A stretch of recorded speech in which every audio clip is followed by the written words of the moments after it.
All right. We did an amazing recording of the live session from the first part of Proven Strategies for fundraising, but in the uploading process, we had some technical difficulties, so they actually deleted that file. That's okay, though. I'm going to do a quick walkthrough. We'll lose a little bit of the awesome Q&A that we had, but I want to make sure that the people that weren't able to attend are able to get the gist of this and really keep this going so that everyone's ready to go for part 2 and part 3. This was part 1 of Proven Strategies for Startup Fundraising. I really drove people to scan this QR code and register for part 2 and part 3. This is a 3-part series, all work in concert together. Really important to get this all done. Please make sure you register for part 2 and part 3.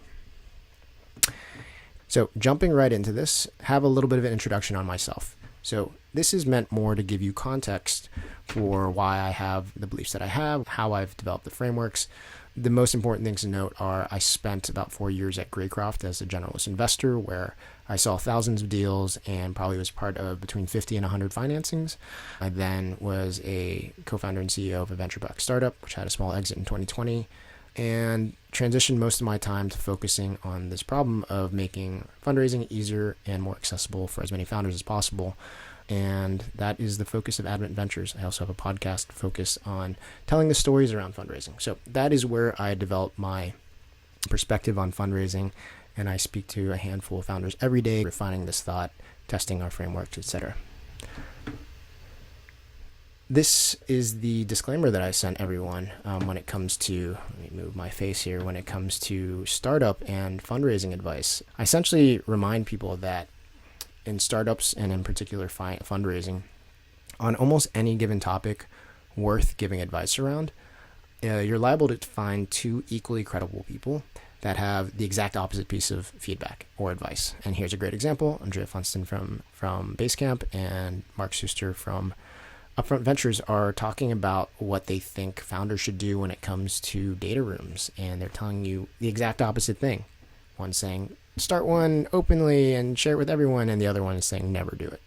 And so what I encourage people with this piece of advice or with this disclaimer is to just make sure that you ask follow-up questions and understand the first principles driving these pieces of soundbitey advice.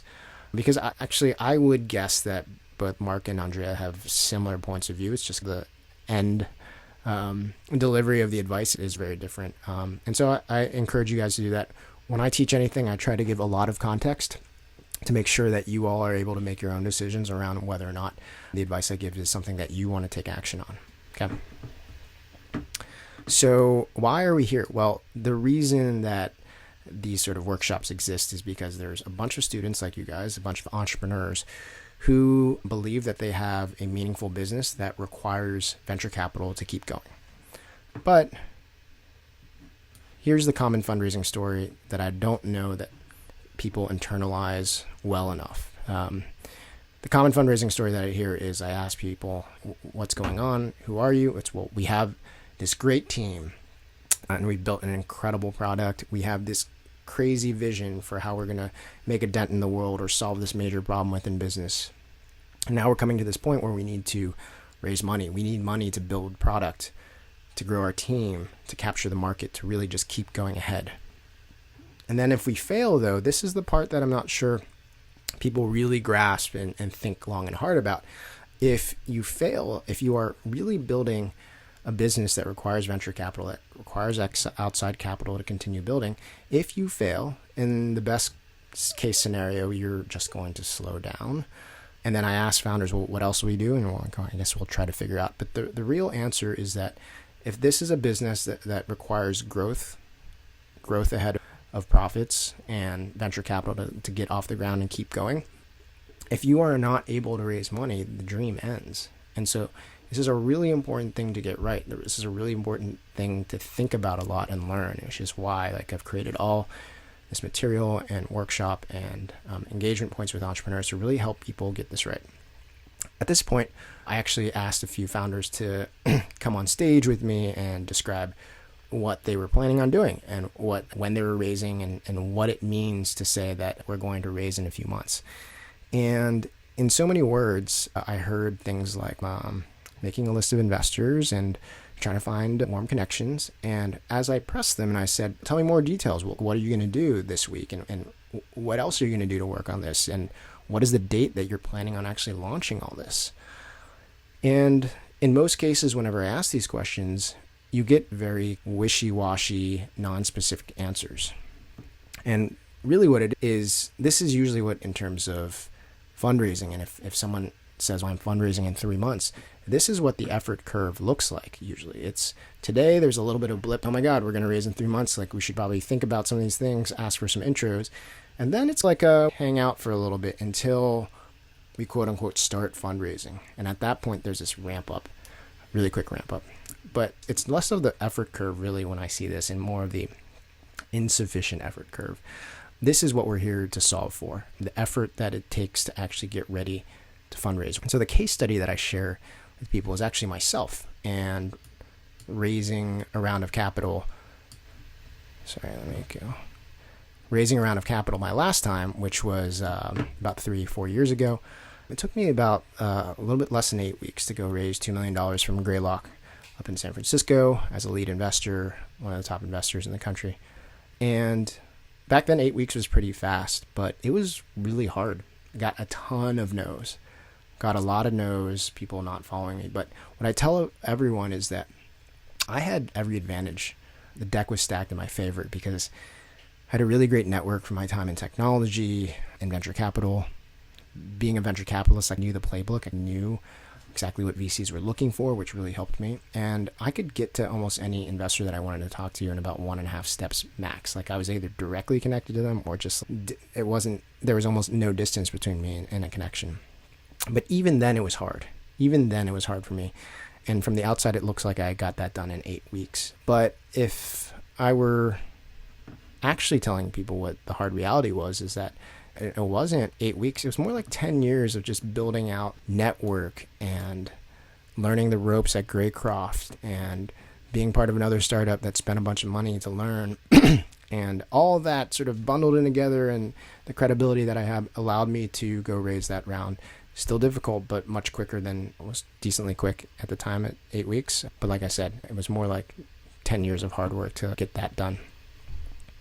And so the reason we're here, the real reason we're here, is that you all have to understand that in order to bridge that gap between where you are and where I was at the time, or to the point where you're an elite fundraiser, is that it's going to take a ton of time and effort to bridge that gap. And you can do it in a short amount of time, but you can put in time and effort to bridge that gap between you and me in order to get your narrative, your network, and your influence to a stage where you can really package that up, go out and fundraise and effectively close a round and really execute on a great fundraise.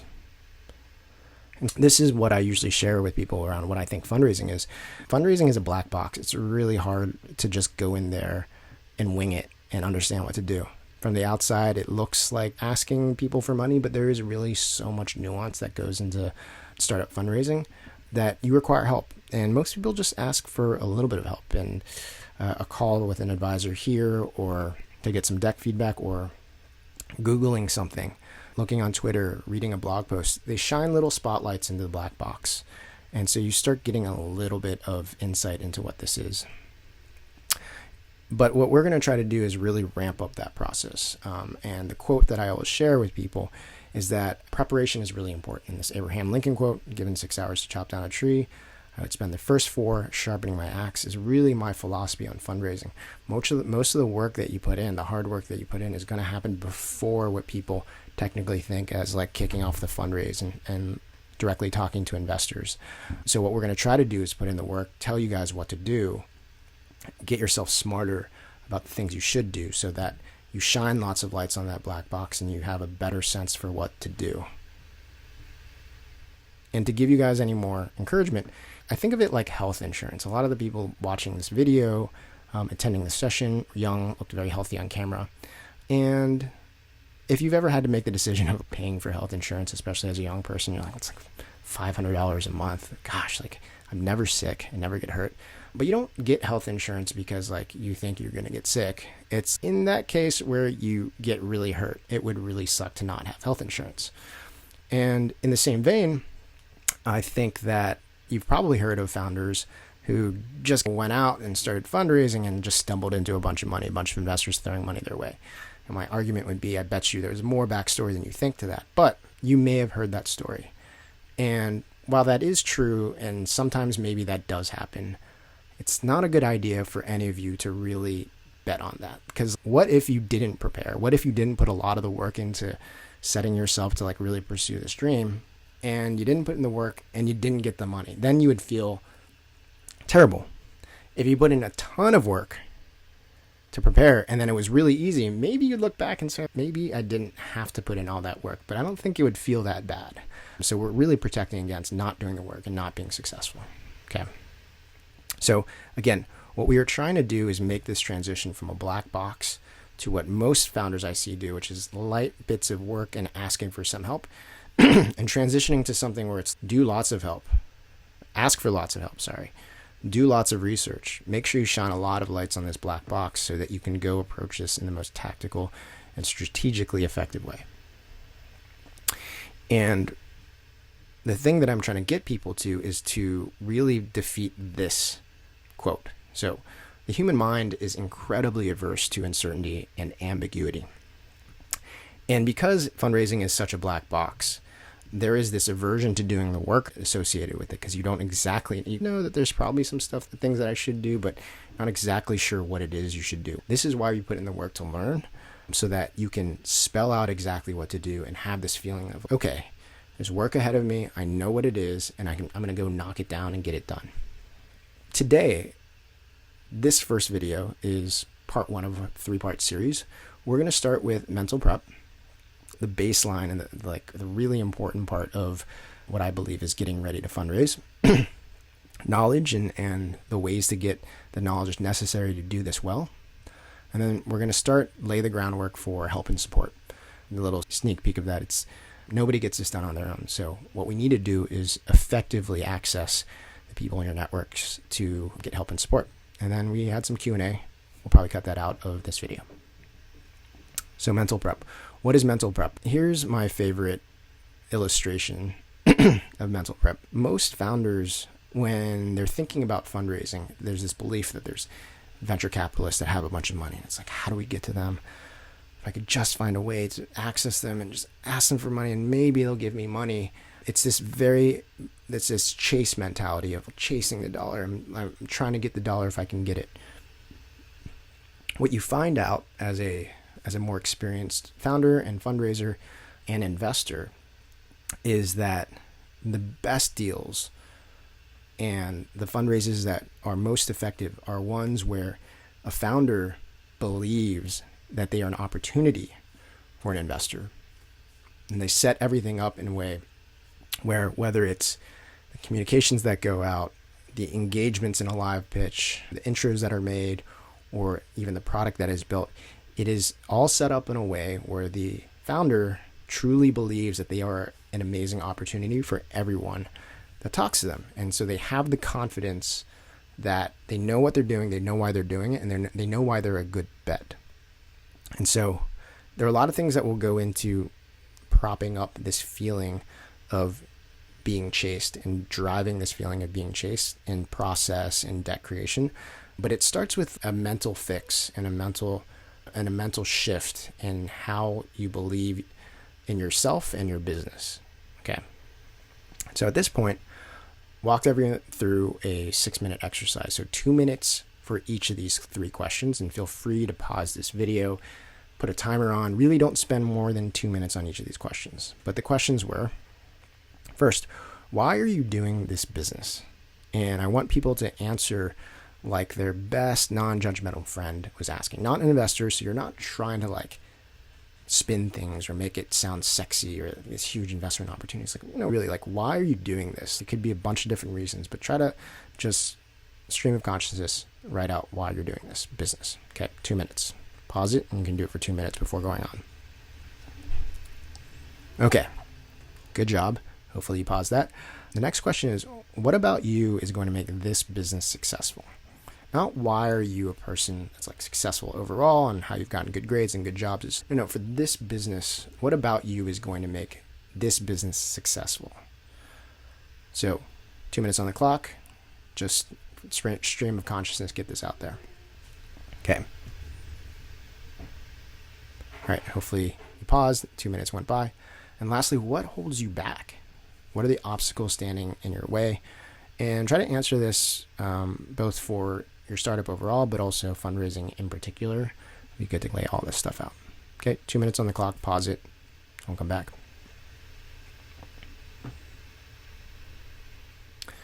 All right, really ask people to write down the answer to those questions, because the first two are so core to what you're able to put into a pitch. We're going to talk about this in the narrative and deck creation process, but having a real sense for why you're doing this and why you're going to be great at this is really important, because we want to make sure that this comes out in the way you communicate and the way you tell your story. There's so much of early stage investing that is really betting on the founder, because anything you tell me, maybe you have 6 months of great data of growing 50% month over month, and maybe you have a really impressive business model. But at the end of the day, as early stage investors, we know that whatever you tell me today cannot be extrapolated to infinity. The business model that you share with me today is likely not going to be the final business model. You're going to have to shift around. So we're making a bet on you, and having this understanding that there's a real reason why you're doing this business, that there's a real reason that you believe that you're a great fit for this business, is going to be really important for investors to hear and for you to hear yourself. I love this quote from Justin Kahn, which he tweeted just the day before we had this session, but he said, whenever you feel like giving up, just think about why you started. And I think what everyone should understand is that this game is really hard. Fundraising is really hard, but the startup game is really hard. And so everyone watching this video is likely very talented and doesn't need to be grinding, doing the startup grind, unless they really want to be doing it. You could be making money at a great job.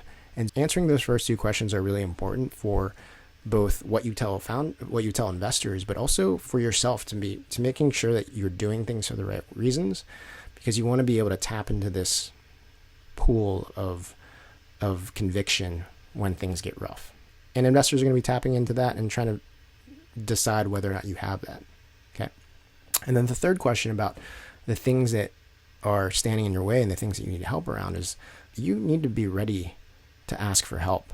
You need to know where you need to look for help, for people to supplement you. And what I really don't want to have happen is anyone to make the same mistake that I did, which is just feel like I need to figure this out on my own. I need to prove to people that I can get this done and be successful on my own without anyone's help.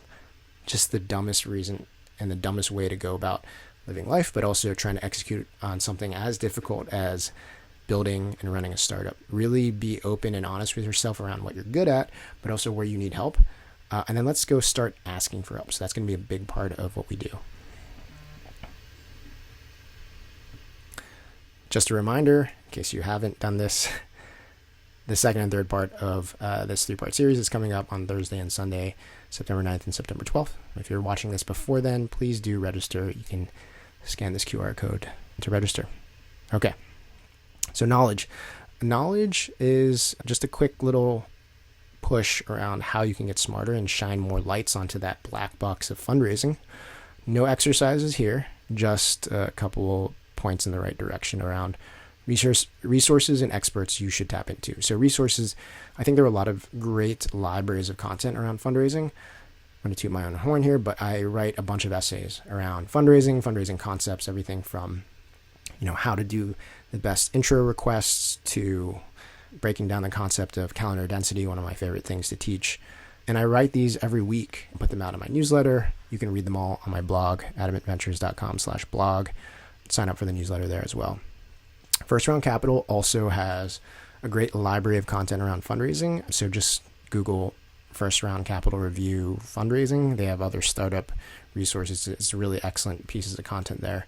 And then Y Combinator. Y Combinator has some good stuff. Honestly, I didn't put it here because I don't agree with all the strategies, like Y Combinator is a very special beast that they're able to drive certain fundraising strategies. But in the vein of learning as much as you can, that's also another resource that you can read.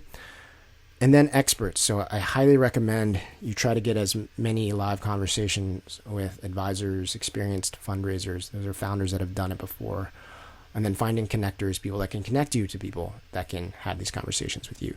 Being able to have live conversations where you ask follow-up questions, have them break down concepts are going to be really important to get smarter about the whole fundraising process. Okay. And then lastly, I'm going to start by working through help and support. This is just the first stage. We're going to follow it and finish it up in part 2. But before we get into what we should be doing, realize that no one wins on their own. No matter what hero stories you hear or read in the media, there are families, there are friends, there are communities, there are networks that are all working together to make whoever you read about that is successful. So don't kid yourself that you need to do this yourself. Really internalize this reality that people win with great support. And with that, you should be getting ready to actually activate your network and find streams of support within your current friends and professional networks. So here's the exercise that I want everyone to go through to prep themselves for part 2. We're going to try to download 2 databases from LinkedIn and Gmail. If you don't use Gmail, sorry, that's not for you, but maybe there's another way to do it within your email provider. But within LinkedIn, I want you to go and click on the Me button here, then Settings and Privacy. It'll dump you on this page, and you want to go to the data section on how LinkedIn uses your data and go into this section around get a copy of your data and select connections. You want to download all the connections. They have to create the file and then they will email it to you, but go do that before attending part 2 of the 3-part series. And then within Gmail, what you want to do is click this little 9-box keypad so that you can get to contacts. And then within contacts, you're going to click on the export section here, and that will bring up export contacts. And then from there, you want to select your frequently contacted people and export that to a CSV. Okay. So that brings us to the end of part 1. Part 2 is going to be Thursday at 11 a.m. PST. And we're going to talk about some really meaty topics, very tactical and action-oriented topics. We're going to talk exactly how to use those contacts, the contact downloads, in a really efficient way. I have an exercise to walk us through to make sure you get some stuff done. And then essentially the 2 most popular questions around how to build a great narrative in deck, and then how to target the right investors. So that will all be in part 2 this Thursday at 11 a.m. Pacific time. Hope to see you there. That's 9/9, September 9th. And it is a 3-part series. So part 2 is Thursday, September 9th. Part 3 will be Sunday, September 12th. So please scan this barcode, find the link somewhere, and register for this second session. And lastly, if you're still watching, might as well check out my podcast, Funded, which is like the How I Built This, but for the crazy fundraising roller coaster stories that founders have. It is both educational and inspiring. A lot of people have written some really nice things about it. So hopefully you try it out and enjoy. Thanks a lot, everyone. We'll see you in the next one.